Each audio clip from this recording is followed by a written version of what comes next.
बड़ी खबर बता दें, यूक्रेन कर सकेगा पश्चिम के हथियारों का इस्तेमाल और रूस पर हमले के लिए हथियारों के इस्तेमाल को लेकर खबर बड़ी है, जहां नेटो ने यूक्रेन को अनुमति दे दी है। और दरअसल यूक्रेन पश्चिम के हथियारों से जंग लड़ रहा है, लेकिन पश्चिमी देशों ने हथियार देने से पहले एक शर्त रखी थी। वो शर्त ये थी कि यूक्रेन पश्चिम से मिले हथियारों का इस्तेमाल रूसी सीमा में अटैक में इस्तेमाल नहीं करेगा और यूक्रेन महज अपने बचाव में इन हथियारों का इस्तेमाल करेगा। बीच बीच में खबरें आई कि यूक्रेन ने इस शर्त को तोड़ा है और रूस पर पश्चिम के हथियारों से हमला हुआ है। इस पर रूस ने भी युद्ध की धमकी दी, लेकिन अब नेटो ने पश्चिम हथियारों के इस्तेमाल पर लगा बैन हटाने का मन बना लिया है और नेटो का यह फैसला रूस को कैसे भारी पड़ सकता है, यही होगा सवाल। और आपको बता दें, इस फैसले से यह भी संकेत मिल रहे हैं कि नेटो और रूस के बीच दो हाथ की पटकथा तैयार की जा रही है।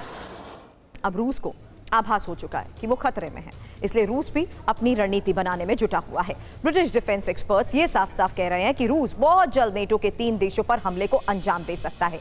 कौन कौन से हैं ये देश और रूस की ये रणनीति आखिर है क्या, आपको हम समझाते हैं, क्योंकि रूस के निशाने पर नेटो के इन 3 देशों को लेकर ही इंफॉर्मेशन वॉल पर ये डिटेल आपके सामने रख रही हूं। और मनीष इंफॉर्मेशन वॉल पर मुझे ज्वाइन करें, क्योंकि कल भी हम बाल्टिक देशों की बात कर रहे थे, जहां लातविया, एस्टोनिया, लिथुआनिया नेटो के ये छोटे देशों में जो शामिल हैं, इसको देखते हुए रूस किस रणनीति पर काम कर रहा है, क्योंकि पुतिन तीनों देशों पर एक साथ हमले को अंजाम दे सकते हैं। और जाहिर सी बात है, पुतिन की तीनों देशों पर कब्जे की नीति के तहत लिए जा रहे फैसले पर दुनिया की नजर है और इस कब्जे से रूस की सीमा ज्यादा सुरक्षित भी हो जाएगी। हालांकि नेटो की जवाबी कार्रवाई के लिए भी रूसी प्लान की तैयारी बताई जा रही है। अब इस प्लान को देखते हुए कितना बड़ा खतरा इन बाल्टिक देशों पर?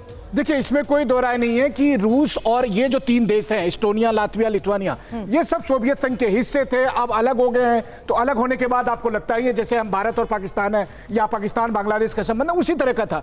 अब दिक्कत यह है कि इन देशों को आगे करके दरअसल नाटो बार बार ये कह रहा है कि इन पर हमला होगा, इन पर हमला होगा, इसीलिए हमें कूदना चाहिए, क्योंकि नाटो को भी एक दलील चाहिए कि हमें रूस से सीधे आमने सामने की जंग करनी है। और क्यों करनी है?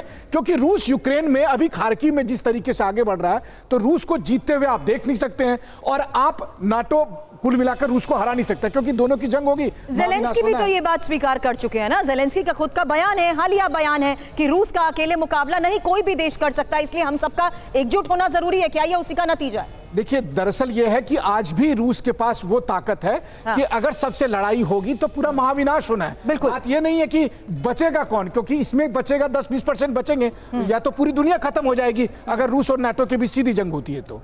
ठीक है, लेकिन अब महायुद्ध की आशंका के बीच जो बड़ी खबरें आ रही हैं, एक और बड़ी खबर आपको बता दें, क्योंकि रूस बेलारूस करेंगे संयुक्त एयर डिफेंस एक्सरसाइज। अब टैक्टिकल न्यूक्लियर हथियारों से अभ्यास को लेकर खबर बड़ी है, जहां आपको बता दें रूसी समाचार एजेंसी स्पुतनिक के हवाले से ये खबर अब सामने आई है। हालांकि ये खबरें जिस लिहाज से और जिस वक्त आ रही हैं, उनकी टाइमिंग और उनकी स्ट्रैटेजीज को समझना बहुत जरूरी है, क्योंकि अब रूस और बेलारूस जिस तरीके से संयुक्त एयर डिफेंस एक्सरसाइज कर रहे हैं, जाहिर सी बात है मनीष, ये भी एक बड़ा मैसेज आज के इस वॉर फ्रंट को देखते हुए जाता है, जहां टैक्टिकल न्यूक्लियर हथियारों से अभ्यास की तस्वीरें भी बाकायदा जारी कर दी जाती हैं। मनीष, बिल्कुल, देखिए इसी बात की हम लोग चर्चा कर रहे थे। रूस के पास आज की तारीख में एक से बढ़कर एक विध्वंसक हथियार है। बेलारूस में भी रूस ने अपने न्यूक्लियर वेपन रखे हैं, टेक्टिकल वेपन रखे हैं। पिछले दिनों हमने दिखाया था कि कैसे रूस टेक्टिकल वेपन की प्रैक्टिस कर रहा है, नॉन स्ट्रेटेजिक वेपन की प्रैक्टिस कर रहा है। अब आप सोचिए, बेलारूस को तैयार कर रहा है, ईरान को तैयार कर रहा है, नॉर्थ कोरिया को तैयार, अगर इन सबको छोड़ भी दीजिए तो रूस अकेला इस पोजीशन में रहेगा जहां वो यूक्रेन और यूरोप के देशों के साथ टेक्टिकल वेपन का इस्तेमाल कर महाविनाश ला सकता है। इसी बात का अंदेशा है, लेकिन पता नहीं क्यों नाटो इस बात को समझने को राजी नहीं है, क्योंकि वो रूस को जीतते हुए नहीं देख सकता और यही सबसे बड़ी मुश्किल है। नेटो समझने को तैयार नहीं है, लेकिन इसके मायने हम अपने दर्शकों को जरूर बता सकते हैं, क्योंकि रूस बेलारूस मित्र देश हैं और रूस ने परमाणु हथियारों की तैनाती बेलारूस में की है। ये पोजीशनिंग भी बहुत इंपॉर्टेंट है। ये दोनों देश ड्रिल अप करने जा रहे हैं। इस एयर डिफेंस एक्सरसाइज के आखिर मायने क्या है, वही इंफॉर्मेशन आपके सामने, क्योंकि ये कहना भी गलत नहीं है, रूस बेलारूस का ये गठजोड़ महायुद्ध तय है, क्योंकि एयर डिफेंस एक्सरसाइज के बहाने युद्ध की ये तैयारी है और दोनों देश अपनी हवाई ताकत का अंदाजा भी लगा रहे हैं। हालांकि अभ्यास में परमाणु हथियारों के इस्तेमाल से नेटो को सीधा ये संदेश है और नेटो पर दबाव डालने के लिए रूस और बेलारूस का ये अभ्यास, उसी को लेकर मैं मनीष से कर रही थी सवाल, क्योंकि मनीष ये समझ आ जाता है कि आखिर किस मायने के तहत इन स्ट्रैटेजिकल पोजीशंस को देखते हुए ये दोनों देश भी अपने स्तर पर पूरी तैयारी रख रहे हैं।